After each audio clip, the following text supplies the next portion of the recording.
Couples, how do you revive your relationship?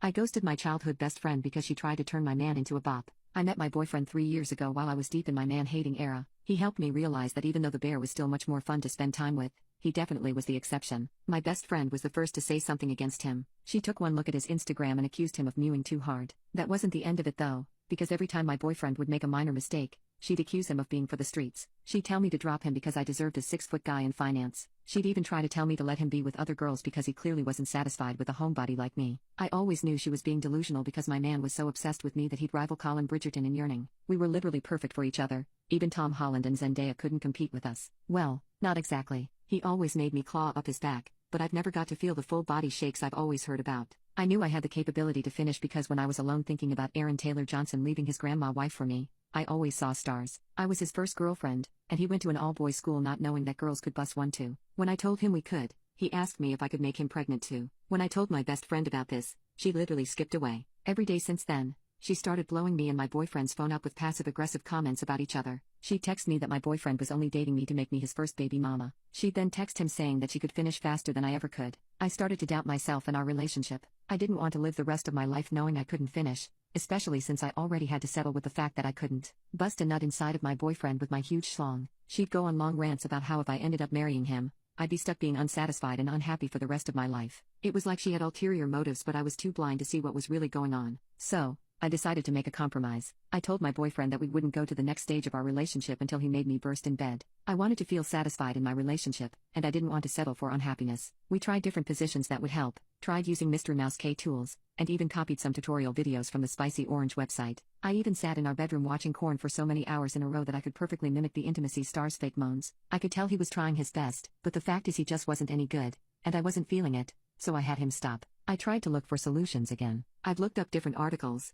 and they all recommended that I use oil. I went to our local Spencer's and picked up some random little purple oil, not knowing you can't just buy any oil. I surprised my boyfriend with it, and he was excited to try again and was committed to helping me teach him. We lit some candles, turned down the lights, and got to making out. As soon as he started massaging the oil on me, I felt a burning sensation and threw him off me. I ran to the shower and washed and rinsed it out alone, crying. I looked at the oil and noticed that it had a warning label claiming that they weren't responsible for customers' pleasure. I joined my boyfriend back in bed, both of us feeling defeated. He argued that I was faking the burn and it couldn't have been that bad. This was almost my final straw. I packed a backpack and left to sleep at my best friend's house for a couple of nights. When I was there, I noticed something weird in my best friend. Whenever I would talk about my boyfriend, it looked like she was happy that we were fighting. She started texting on her phone more often and randomly telling me I was too good for him. On my second night there, my boyfriend texted me screenshots of my best friend DMing him full frontal pictures of herself and saying, you want someone who can finish on command. I confronted her immediately and demanded to know why she would text him knowing that we were going through a rough spot. She told me that she knew my robotic self wouldn't be able to do anything with any guy,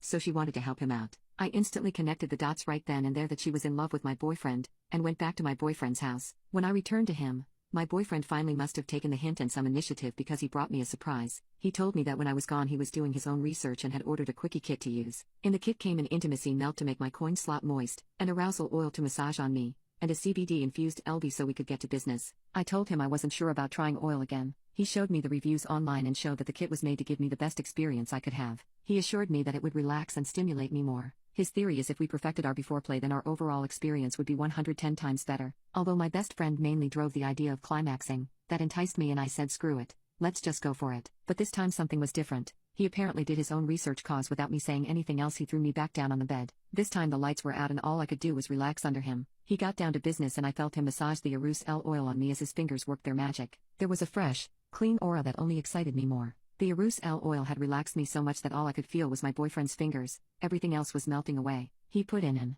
intimacy melt and he kept talking about how excited I was for him. He moved his fingers in a way that made me feel overwhelmed, and I couldn't take it anymore. At this point, I knew I was close to arriving so I told him to go bananas. He pulled out the CBD LB and I helped massage it on him slowly. When he was in, his rhythm was perfect and since I was so much more sensitive than usual, it was a matter of time before I climaxed. But he continued and my legs shook even though it felt like only 5 minutes passed. When we were both done we both wanted to keep going but ultimately I told him to stop. I tried to stand up but my legs gave out, and I was shaking on the floor. In the blink of an eye, I felt a shock of cold water on my back. I woke up and opened my eyes to see my boyfriend holding me in the bathtub. He told me that I passed out when I tried to stand up. The only words I could form were, "You can give me the ring now." We both laughed and agreed to talk about that later when I was in better condition. I felt so loopy but then I remembered the quickie kit and felt a wave of excitement come over me again. I told him I wanted to go a second round with the quickie kit, but this time I'll do some more before play on him. I'll spare you guys the details, but as you can imagine, this was the greatest thing we've ever bought. I checked my phone after my second round and saw my ex-best friend had blown up my phone with 1,000 apologies mixed in with pictures of herself naked because I just couldn't compare with these tits. Well,